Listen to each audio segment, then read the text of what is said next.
This Chapter 5 help video is going to be on method nesting, method chaining, and the this key word.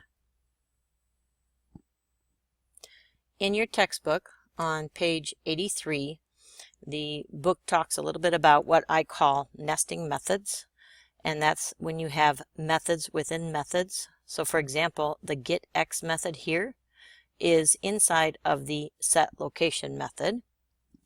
On the next page, they talk about chaining methods.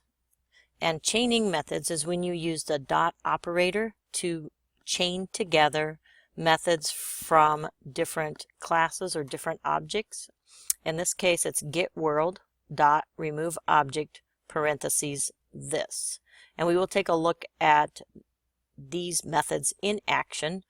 I also want you to take a look right now at the keyword this that they use here.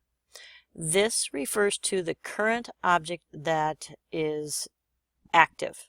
And so in the code, if you take a look over here, when it says it's floating along the bloodstream and slowly rotating the act method, when get sub x is equal to 0, then in the bacteria, when this is in the bacteria class, so when it's basically at the left edge of the world, you're going to get the current world, you're going to remove the object, and the object you want to remove is the object that is at the left side of the world. If you see this in action, when it's running, you're going to notice the bacteria coming through, and as the bacteria come through and get to the left side of the screen, they're going to disappear. So when the x-coordinate, I just died, when the x-coordinate of these bacteria get to the left side of the world, you're going to see that they disappear. And the reason for that is you're removing that current object. In order for the computer to keep track of which object is being removed, we use the keyword this. And so it refers to the current object that is at the left side of the screen. If we look at the code for the bacteria class, it has all of these components in it that I was just mentioning. For example, the get sub x is a method call, and it's within the setLocation method. And so for example, the setLocation method just starts with parens. It expects 2 arguments, and that would be like 200, 400 for the location, but we're using the current x and y value of the object here when we use getX and getY. The -2 is just offsetting the x value by 2 values. So that is method nesting right here as an example. The method chaining is here, where you have getWorld parentheses dot remove object this.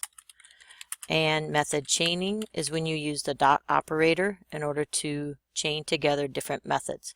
Remember that a method is identifiable by these parens here. Anytime I have something with parens on the end, getWorld parens, that indicates it's a method. Sometimes those methods have arguments, such as the this argument.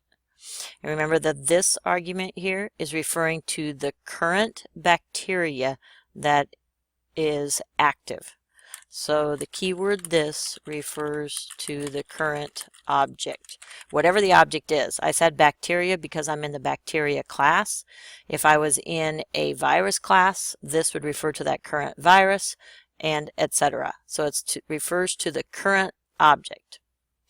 That is it for this little tutorial, and we just reviewed method nesting, method chaining, and the this keyword.